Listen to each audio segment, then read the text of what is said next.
Broadcasting from IWC Self Synchronization headquarters, this is IWC Self Sync Live. Good evening and welcome to the show. I'm your host, Kevin, and Dave is back there in the control room making this broadcast happen. We have an exciting show for you tonight, but first, the purpose of IWC Self Sync is to share unclassified information, enhance our collective situational awareness, and facilitate the development of a common Navy information warfare community culture. The IWC Self Sync team is comprised of volunteers from all corners of the IWC, to include active duty and reserve, officer, enlisted, and civilians, all working anonymously on your behalf. So if we had lawyers or JAG, they'd probably tell us to read a disclaimer about the sponsorship of this broadcast. So just to be clear, IWC Self Sync is an independent group, not officially sponsored by the Department of Defense, the U.S. Navy, or the information warfare community. And to be honest, that independence makes us that much more effective.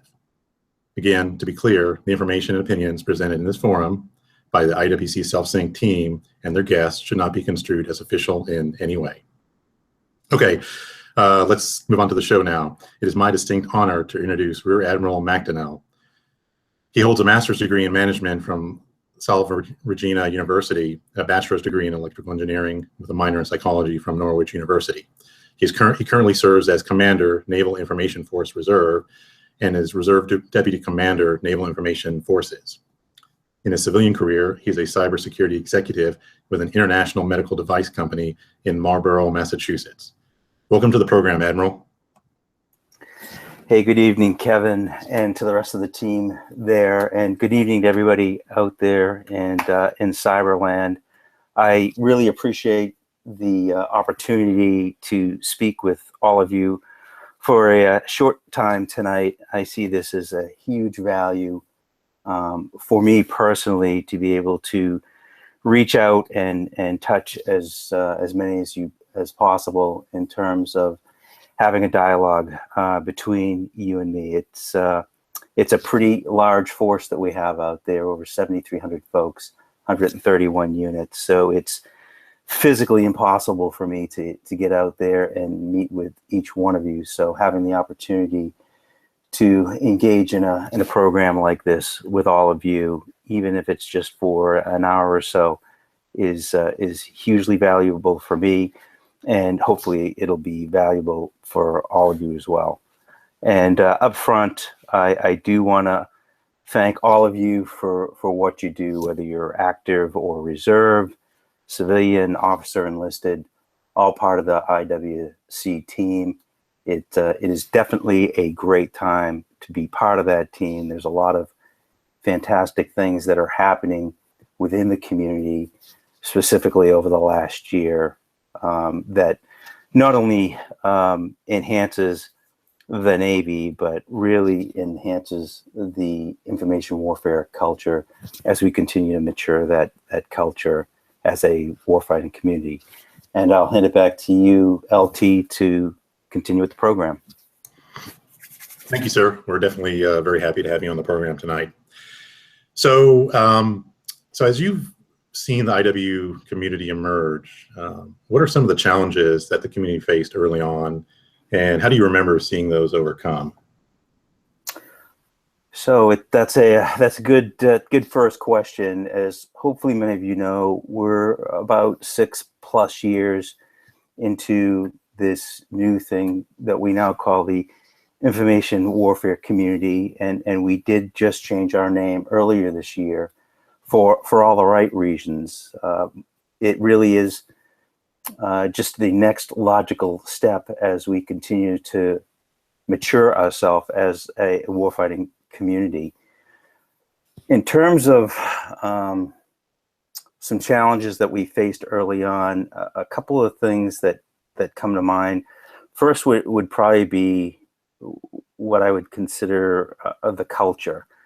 And from that standpoint, in terms of culture, I guess I would break that down into two sub areas.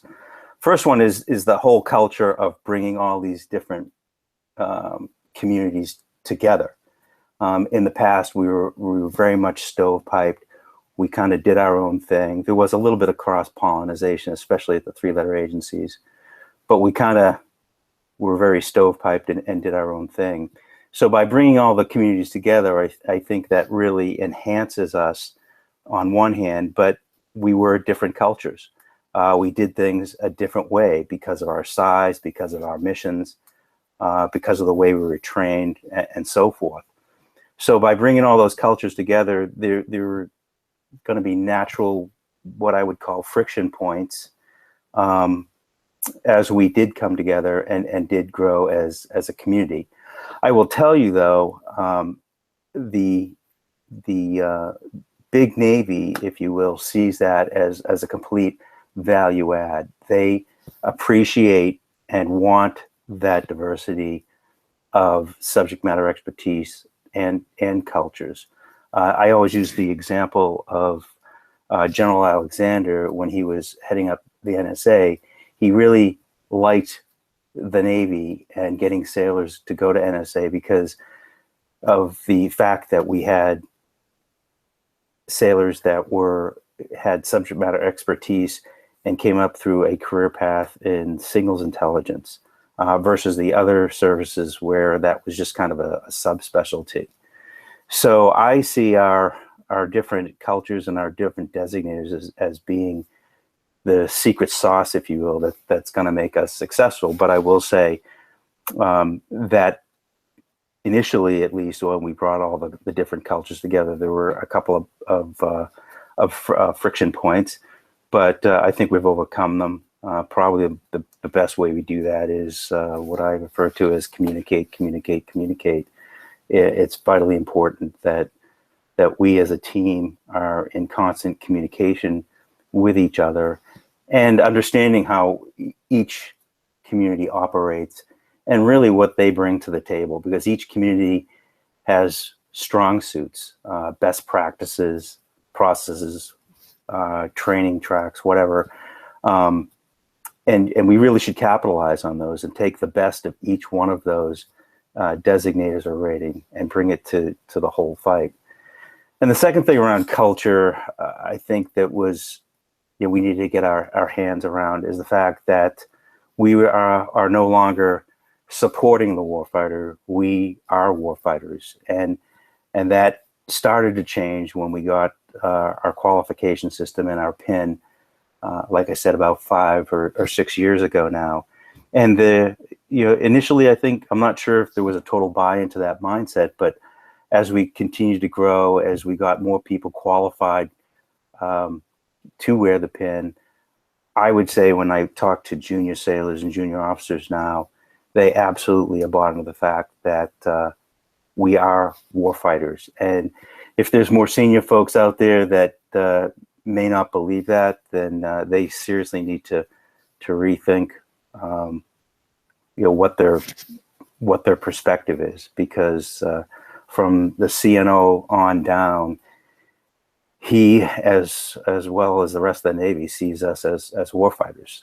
We see that recently, earlier this year, when he released his design for maintaining maritime superiority. Information warfare was addressed just like that, information warfare, and was mentioned in the design and is part of one of the LOEs.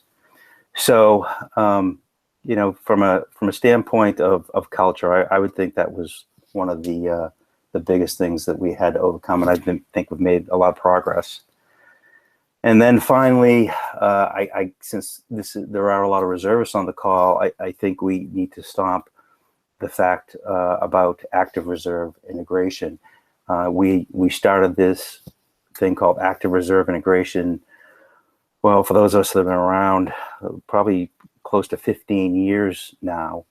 And with each successive year, I have to say it's got better and better, to the point where there is very little light of day between the active and the reserve component. It's one team, one fight. The active component cannot do their mission without us, and likewise, the reserves can't do their mission without the active component. And I will tell you, when I walk around to the various units and or organizations, three-letter agencies, whatever you want to call it, and walk into a watch floor or an office space or on a ship for that matter, you cannot tell which sailors are reservists and which ones are active duty.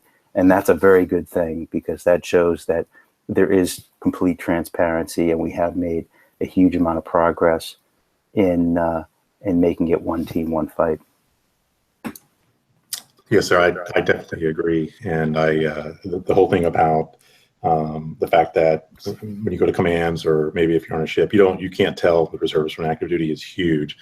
And I know I've talked to some folks that been in the Navy Reserve for a long time, longer than I have.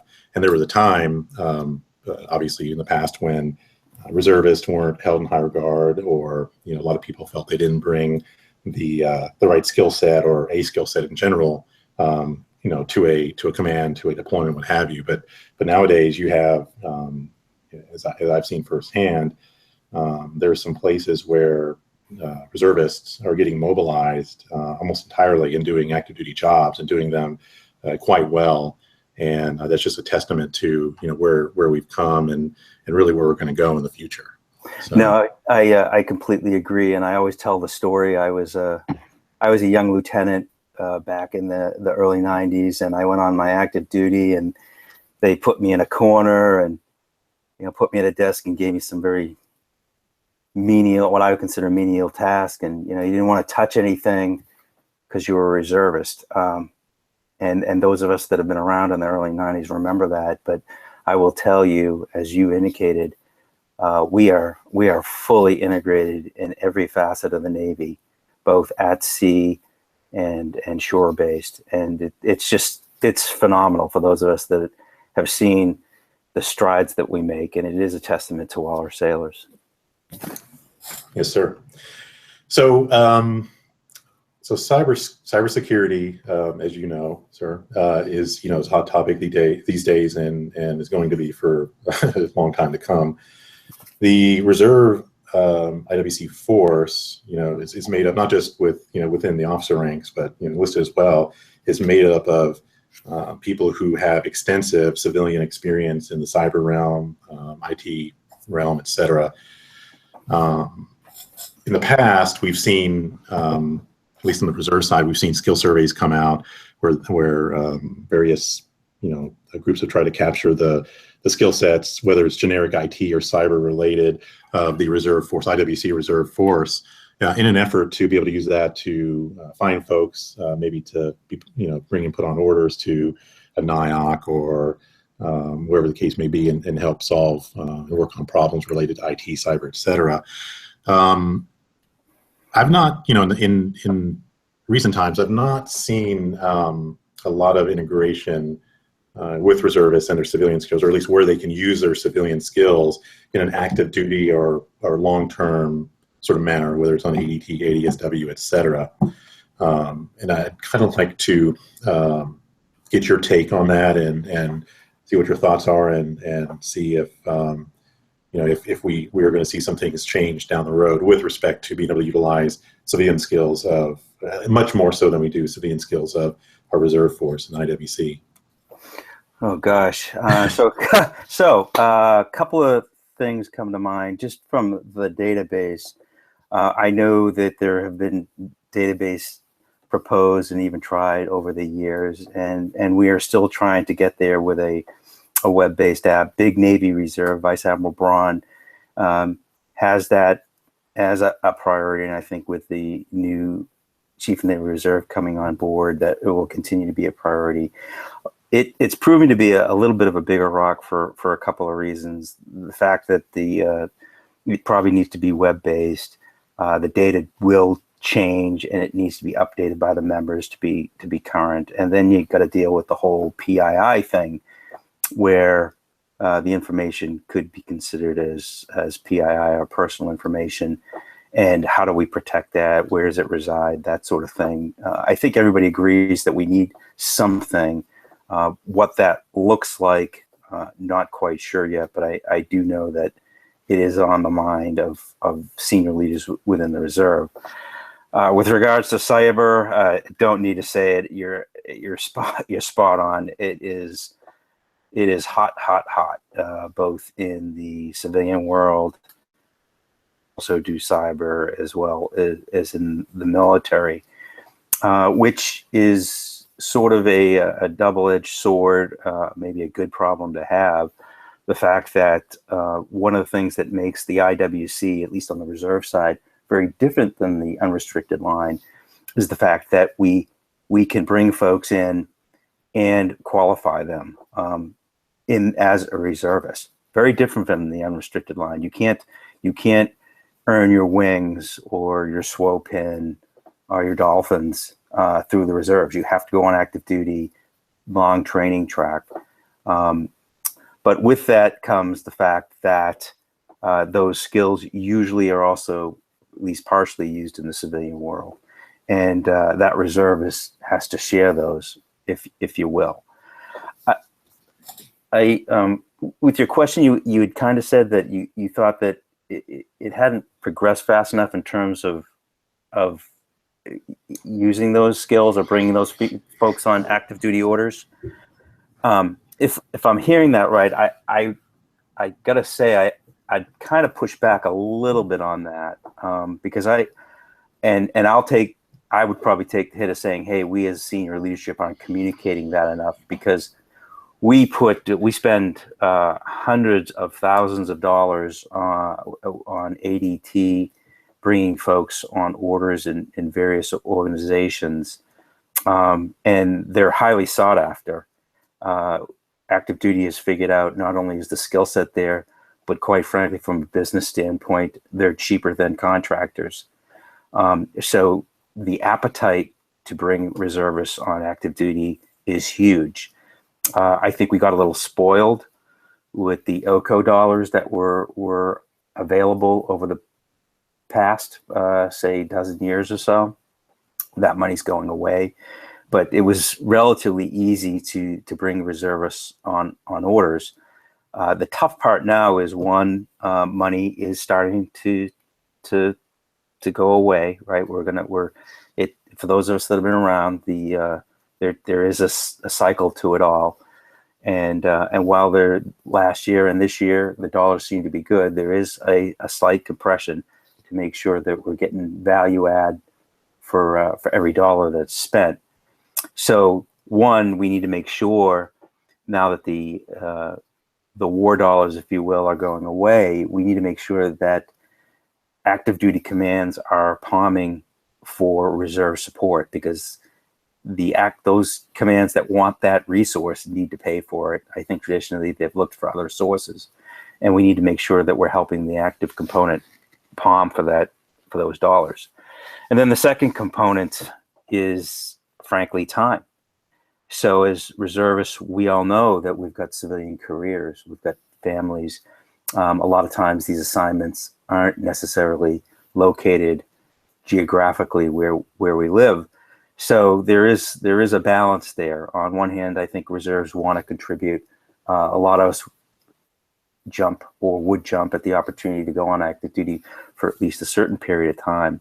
But I caution reservists and the active component, for that matter, that we need to balance that, because we want to make sure that the reservists are not putting their civilian career in jeopardy for their reserve career, because at the end of the day, their civilian career is really what pays the bills.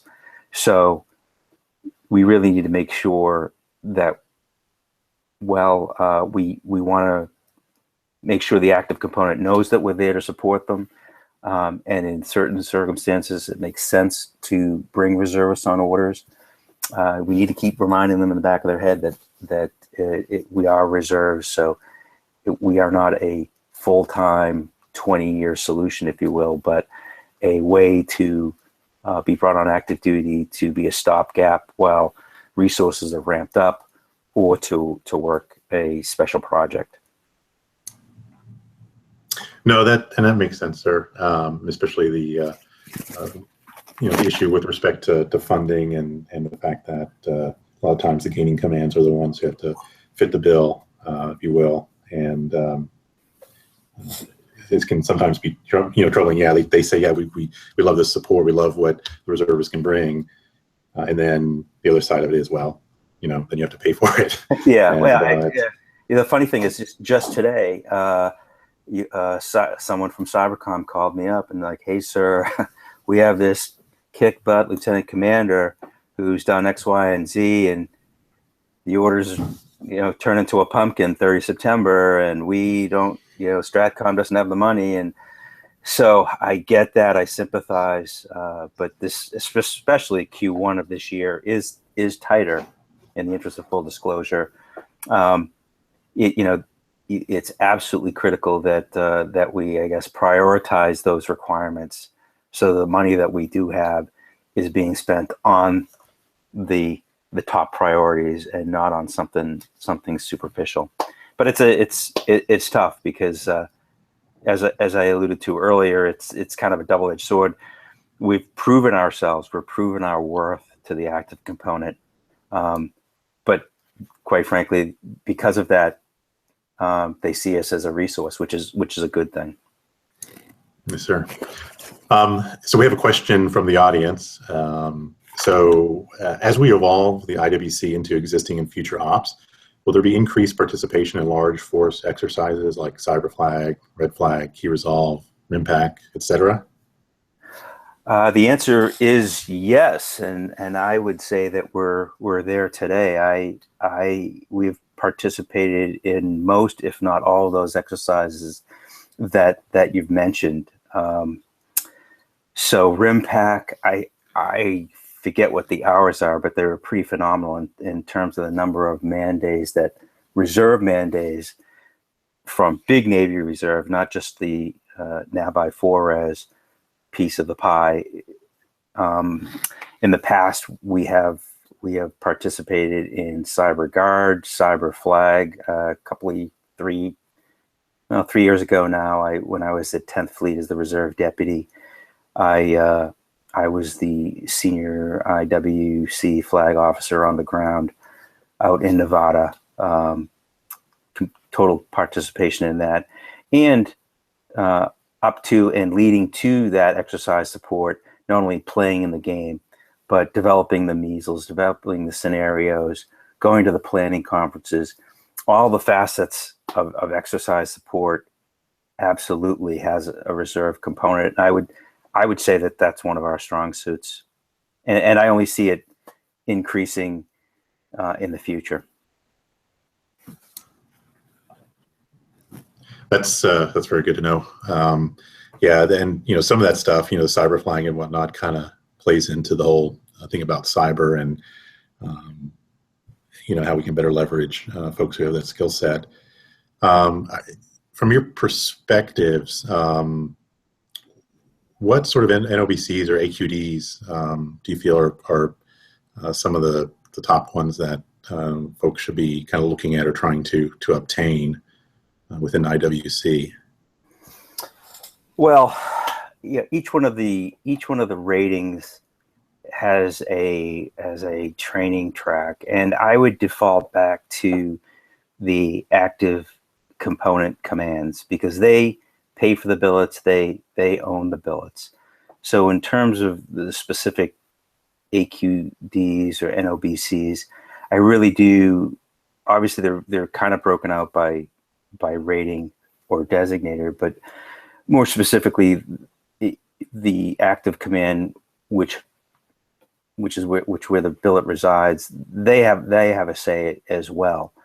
So, for example, in some commands within the IT community, there's certain qualifications that can only be earned through the civilian world.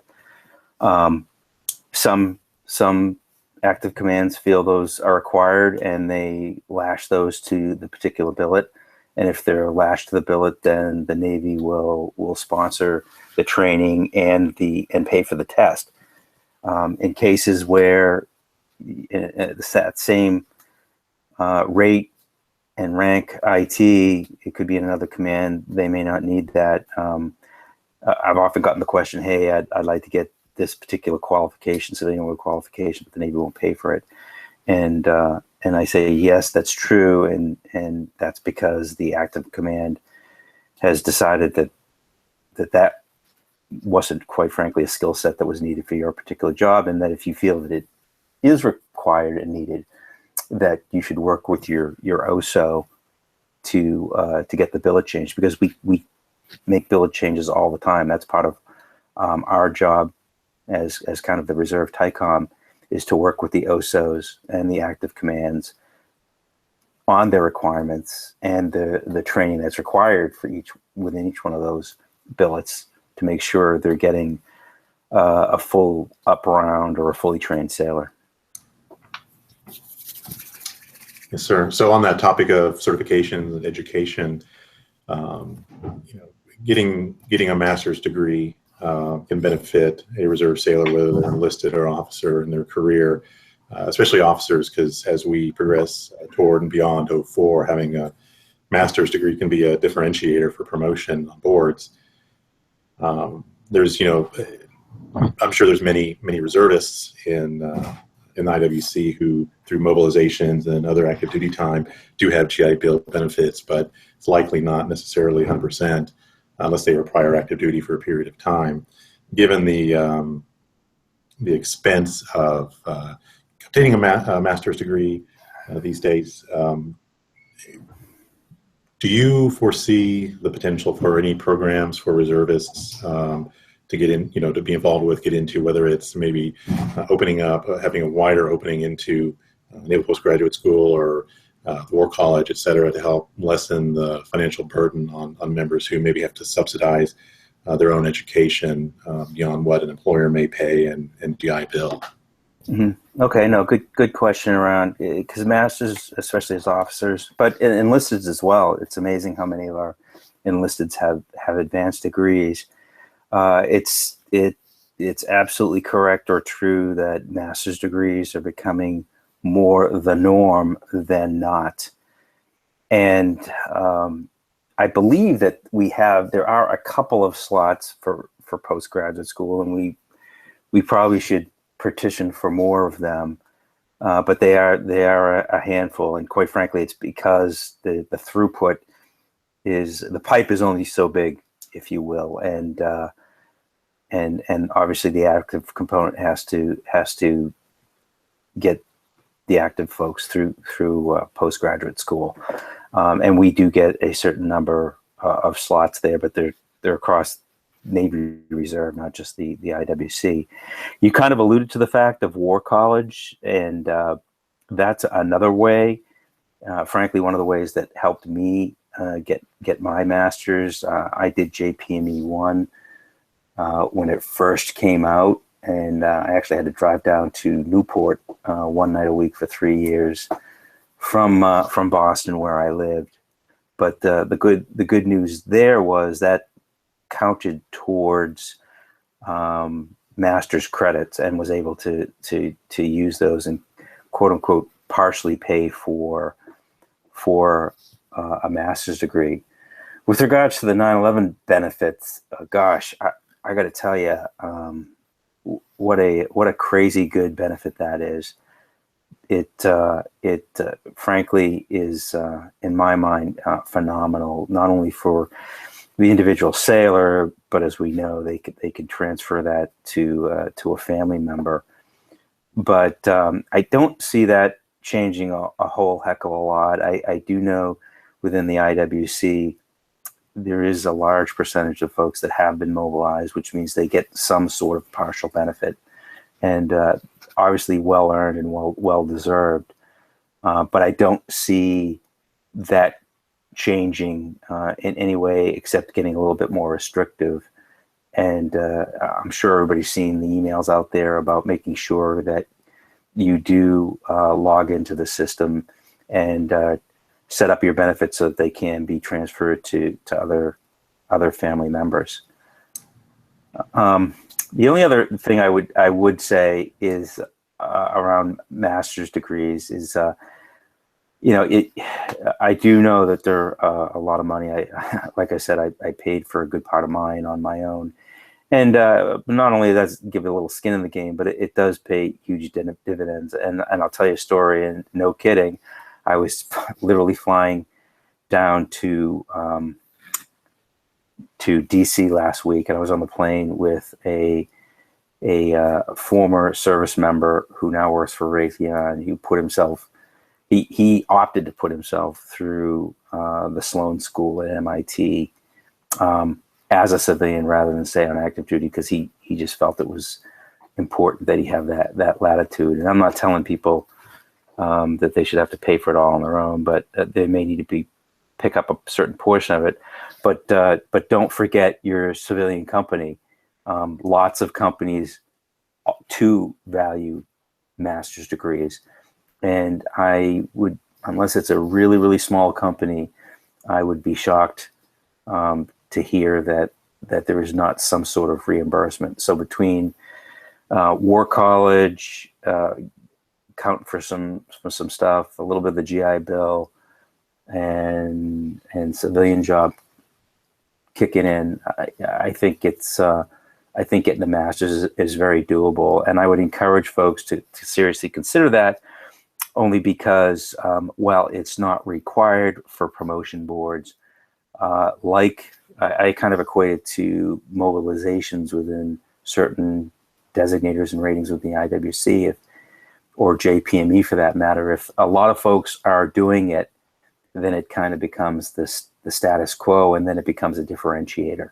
So while not required, if all your peers are getting a master's or doing JPME 1 and AJPME, it sort of becomes the differentiator when you're at a board. And I can attest to that, having just sat the 06 board this past January. All right, thank you, sir. So we're gonna do a question from the audience. Let's see. So we have a question about if you can speak to the lat transfer and removal of the LDOs above 04. That's the whole off. I think what this question is about is off-ramping for LDOs, and that the question has come up and continues to come up from the reserve side of the house, and I will say that we've looked at it very closely. We have done that hand in hand and looked at it with the active component, and we're doing it exactly the same way as the active component. We're not doing it any differently. One, because as we talked about earlier, we want complete transparency between the active component and the reserve component. But partially because of the last question around the master's degrees. I get it that there's some folks that did not get the advanced degrees and have been doing a phenomenal job. That's not the point. The point is that most within the IWC, it's a highly technical, highly educated workforce, both on the officer side and the enlisted side. And therefore, a bachelor's degree on the officer side is kind of the cost for admission. And if folks choose to do that, and they can off ramp. That's great. But if you don't, you don't, and that may not be what people want to hear. But that's reality. That's the way the active component does it. So throughout your career, what are some of the assignments that you felt helped you grow the most, and whether they were challenging or whether you were able to be in a position where you can make major impacts, and how did you approach those assignments? Gosh, good question. I gotta say it depends on what rank you are. I could go through every single pay grade from probably 03 and above, and talk about a certain job that I had. In a general sense, I would say I was always the kind of put me where you need me coach. Put me in an assignment where there's something that may need to be improved or might be broken and need to be fixed. And then you got to get in that job and execute. I often have lots of times people get into leadership jobs, say a CO job or an XO job, and that's awesome. It's very competitive. For those that look at the apply stats, getting in command is like a 25% rate. Great, you made command, but now you're in that job. You need to execute. You need to, what I like to say is leave the place a little bit better than you found it. To give you a couple of specific examples, maybe as a JO, mid-grade officer and senior officer, believe it or not, as a JO, I'll tell the story of I was an admin officer and I went into that job kicking and screaming. I remember my CO broke the news to me and said, Dan, I want you to be a JO. And I tried to convince him that I wanted to stay in ops, and ops was, where it was at. And he agreed with me, but he said, hey, listen, you're going to be an XO and a CO someday, and you need to know all the ins and outs of the administrative side of the house in terms of how people get paid, how to start their clearances, how to format letters, how to do correspondence, all that stuff. Because when you're the XO and the CO, you're going to be responsible for that. You're going to be responsible for that unit and all that part of the business. And that CO was absolutely correct. It was not the most sexiest, exciting job that I had, but it was absolutely critical in terms of rounding me out. Mid-grade, to me, it was all about leadership. So within the CW community, it was XO at 04, had a great XO tour.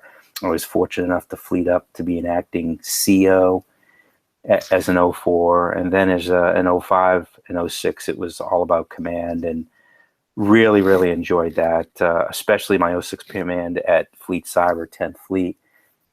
That was a relatively new organization, just standing up, just getting its sea legs. The reserve unit was stood up in conjunction with that.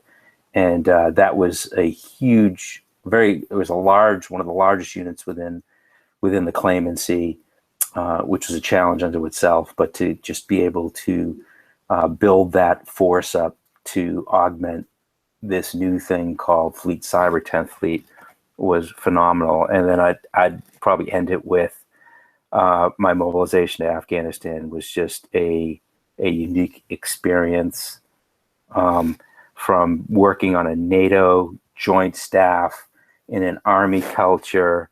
If someone told me as a lieutenant that you would be a captain, first of all, and then parachuted into a war zone overseas, boots on ground, working in a NATO organization with an Army culture, I probably would have sent them to medical because they thought they were on drugs. But lo and behold, that was the world we were in after post 9/11, and it was a phenomenal assignment. Not only did I learn a lot, but I felt like I really contributed to the mission and brought that Navy innovative culture to a NATO/Army environment. That's it's interesting what you mentioned about your assignment as a captain. It is pretty cool. I think the places that we're sending reserve IWC members and the things that they can do, the places they can go, the missions that they can impact and do great things. And I think it's exciting personally. A lot of the different billets that we have overseas, and I don't, I think some people, they fear the M word, the mobilization, but at the end of the day, there's some really cool and sexy stuff that we're doing, and a lot of the stuff it's doing it, which is, again, that's phenomenal. No, you're absolutely correct. So just a word about mobilizations. At any given time within the IWC, We have around 450 folks on the ground. So tonight, somewhere in the world, we have at least 450. I think the last number in my monthly was over 500. There's actually been an uptick over the last year from an average of 450 up to over 500. So my word out to all the sailors out there, especially the junior sailors and the junior officers, that you need to be prepared to mobilize and spend some time on active duty sometime during your career. I'm not saying it's going to happen, but it's more likely than not. And you need to get your head around that, and you need to have that conversation with your significant other, that spouse, that family member, because you don't want to have that conversation when you get the phone call saying that you've been tapped for a MOB. Having been MOB myself, it is a stressful time, a lot of stuff going on. And that is not the time to have that conversation with your spouse or your family. You need to make sure that, well, you don't want to scare them. You don't want to go too far right, saying it's inevitable, it's going to happen. But you just have to say, as a reservist, especially within the IWC, we are sought after for our skill sets. And mobilizations will continue to be fairly high, at least for the next year or so, to the degree of approximately 7% of our force at any given time. One of the things I think is great that a reservist, especially in the IWC, can do to kind of lessen that that fear, if you will, or that kind of just not knowing, like, oh, when am I going to get tapped? I mean, if you're on the short list, for example, but you just don't know when, is you can actually volunteer for a mobilization and kind of help set your own destiny, so to speak, as far as, being able to say, okay, I want to do a MOB, I'm volunteering, but, I know I can't go for another year. Can you guys help me find something that kind of matches my, my plan or my profile, or what when I can serve? And I know a lot of people who have successfully volunteered and been able to do that because they knew they had life stuff coming down the road that they didn't want to, be in the middle of and then get tagged and have to miss out on something. So I know that's huge. No, you're a great straight man, because I was as you started to talk, I said, I forgot to mention about the MOB portal. So one of the things that we have, hopefully people know about it, but if you don't know about it, we have this thing called the Mobilization portal off our website, and that is directly the reason we have that is from direct feedback from all of you. I do get out to the field quite a bit, and to your point, we want to put more information and options in the hands of the sailors to control their own destiny if they choose. And the feedback I got from everywhere in the field was, hey sir, I'd love to volunteer, but I don't know the mobilizations. I don't know where they are. I don't know who the person is. I don't know who to ask. So what we did is we created the mobilization portal, so you can go to that website, look at every single requirement. You get to see what the job description is, who's in it, some points of contact. You can work through the regions. They've got more information. And then there's a volunteer button, so you can hit and volunteer for certain MOBs so that you can control your own destiny. Not saying you have to, but to your point, for those of us, I know I controlled my destiny a little bit because I saw it coming down the pike. It does feel a little bit, it is a little bit of a relief having a little bit of control over when you go forward, so that you can prepare yourself and your family. So if you haven't been to the MOB portal, check it out. Yes, sir. Okay, we'll take a question from the audience. This question is in reference to the newest session training program, the NAT program. The viewer wants to know what the plan is for the NAT program, and is the requirement for operational readiness of these sailors or the active components responsibility. Yeah, so NATS is one of my big concern. I have a real soft spot for those folks because they joined the Navy just like we all did to serve our country, to wear the cloth of our country, and they want to be full up rounds contributing members to the team. The tough part about that is once we get that initial phase of training over with, we need to make sure that they transition back to the civilian world, make sure they understand that, make sure that we get them locked in from a man, train, and equip standpoint, which is where I'm talking about, right? My job, our job as the man, train, and equip entity is to get them to be those full up rounds so that they can plug into their operational commands.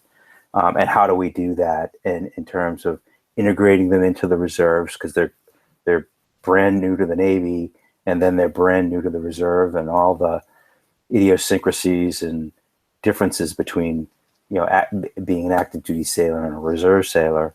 And then there's the question about getting them the right training, getting them connected up with the right unit, all those sorts of things. And to that end, there's been a real push over the last year or so on the NAT program. We have NAT coordinators at all our regions.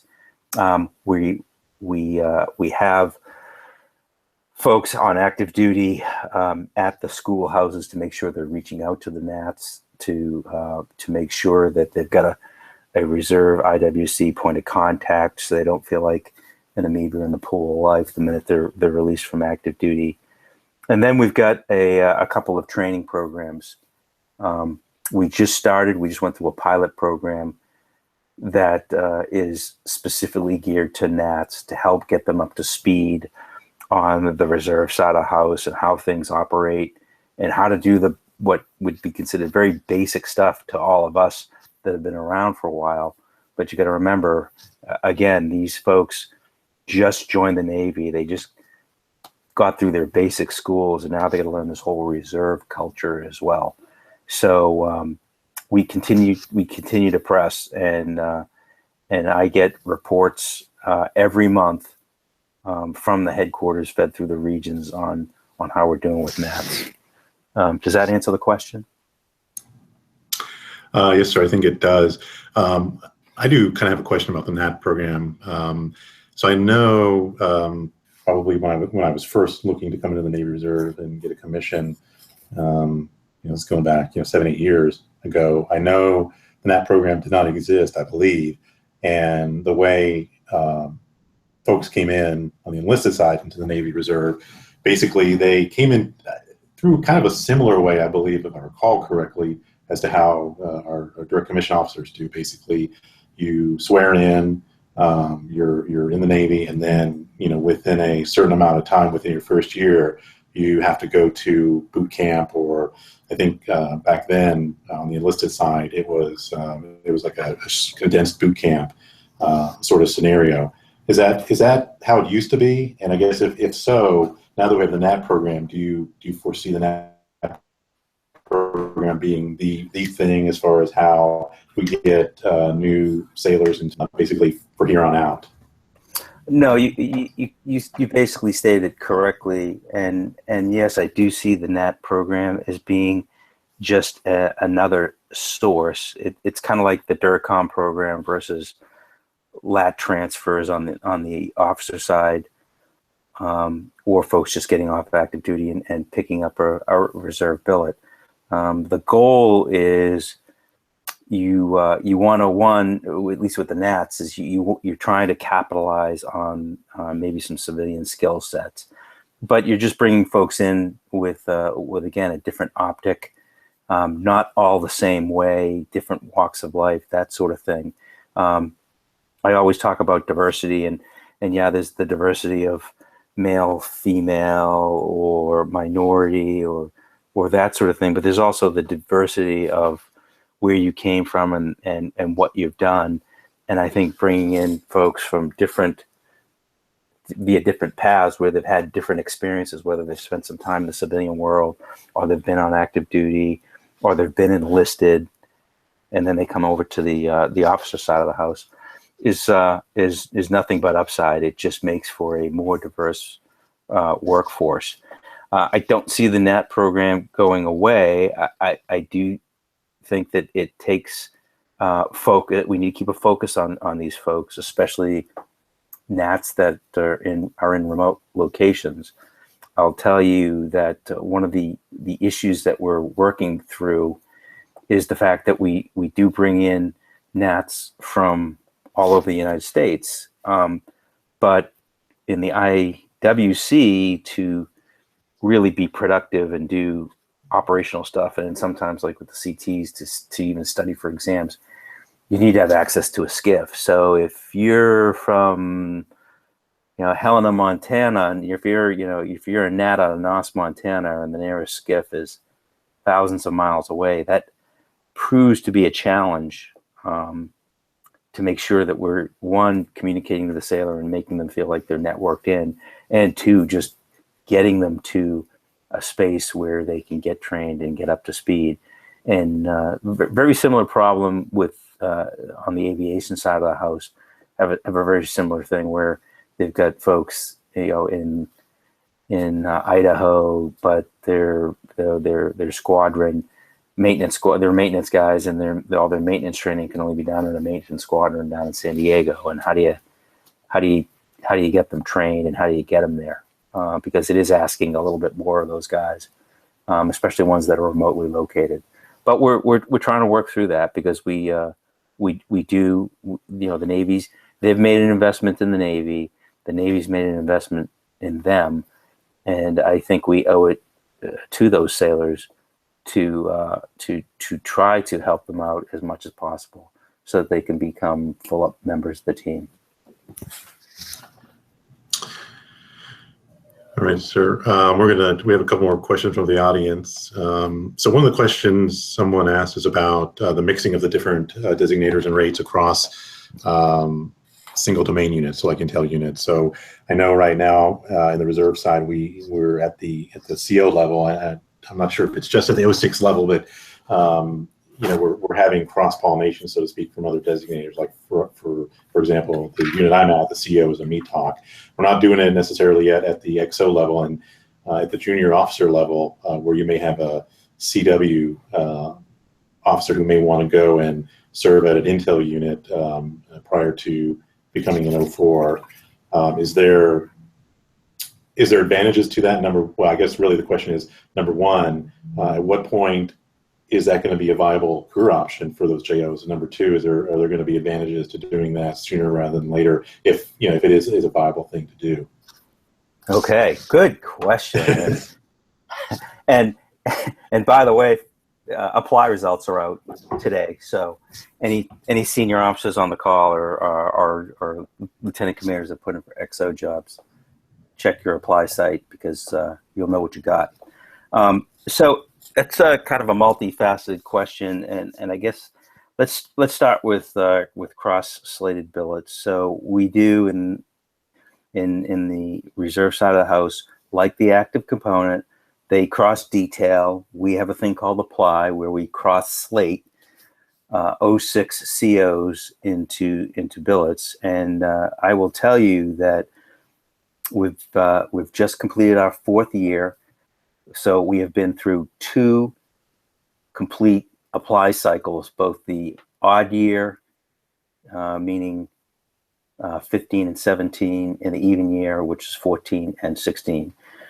And in a general sense, in talking with active duty COs, flags, the reserve COs themselves, big thumbs up. Everybody sees that as the way to go. We do track the data. We do keep an eye on the billets to see, one, if one particular community makes out better than another, and that's a little bit of an urban legend out there. It's just frankly not true. So, for example, last year, I think the smaller communities were up a billet. The VTOC and the IPs were up a billet, meaning if they put in 2 billets, 3 of their officers got slated, so they were up 1. Intel was down 1, and I think CW was down 1 or 2. So in other words, it's onesie twosies. So as long as it remains that way, I think it is there's fairness across the various communities. You did kind of allude to the question that I get a lot of times, which is, hey, sir, it seems to be working really great at the 06 level. Don't we want to push that down? And the answer right now, and has always been no. We feel that cross slating should be at the command level, at the 06 level specifically, and that is an 05 in command. You probably should get that experience commanding in a like area where you're a subject matter expert. And then as a JO, you really are being trained in the Navy to be that subject matter expert. Now, having said that, you kind of alluded to the fact of, hey, would it make sense to, to go for a CW to go do some time in an O&I unit or an intel unit? And the answer is absolutely yes. So what we did a little bit about a year ago, again, based on feedback from the active component. So in my travels, I talked with the COs and the flags. And so example, then Admiral Train was like, at O&I was like, hey, we could really use some IPs and some crippies down here.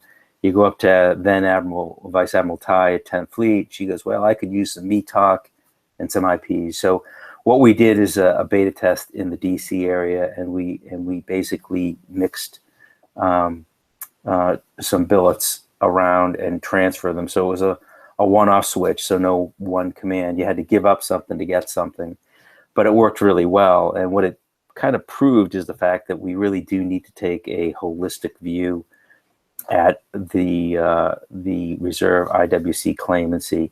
So Naval Forces, as I mentioned, it's about 7,300 billets. It's about 60-40 split between Navy versus joint. So we're talking just Navy billets. And when we brought this reserve entity together, when we brought all the various 2 reserve echelon 4 commands together, and then the IPs came in, and then just recently 2 years ago, the METOC. Well, we altered the structure of the reserve echelon 4 command at the regions and the national level, which was the right thing to do, and it's working well. The reserve units kind of remain stagnant. In other words, we didn't change anything about them. And as I spoke about with the examples I got back from the active component, the world is different. We have matured as an IWC, and I think every command could actually use a little bit of a different flavor. So we really do need to take a holistic look at the Navy billets across Naval Forces units and say, what are the requirements that the active duty needs, and try to look at that and shift accordingly. And I don't expect it to be a tectonic shift. In other words, I don't expect the O&I unit to go, 70% crippy. It's an O&I unit. It's at an intel location. It will predominantly be an intel unit. That being said, they can use a little bit of the other IWC flavors, and if it makes sense, we should do our best to reallocate the billets to meet that need, keeping in mind that it is a zero-sum game, that you can't ask for 10 billets and not be willing to give something up. But we're looking at that, and it sounds easy, but it's kind of a big rock, and I won't go into it here on the call, but we are looking at trying to do that so that JOs do have an opportunity to serve in other designation type units. Okay, so we have 1 more minute left. Are there any thoughts that you'd like to share with the audience? Maybe anything we didn't cover, or anything that you'd like to cover or share, sir? In 55 seconds or less. Yes, sir. All right. No, I just thank you all again for what you do. I realize, being a reservist myself, and the active duty folks, and I know we may even have some civilians out there. We're all part of the team. We're all contributing to the fight. But I do really appreciate everything that you do for our Navy. And It really is an exciting time to be part of the information warfare community. We are a hot commodity. We are highly sought after from CNO on down, all the 4-stars. I'll tell you, at the flag conferences, we hear about how everybody has bought into this thing called the information warfare and the information warfare community. We control our own destiny. So for you senior leaders and you future senior leaders out there, we control our own destiny, and we need to be thinking about that as we move forward and what we want this information warfare community to look like, because we are going to continue to mature. We are only 6 years into this, but overall, I'm really pleased with where we're at, as are all the other flags within the community.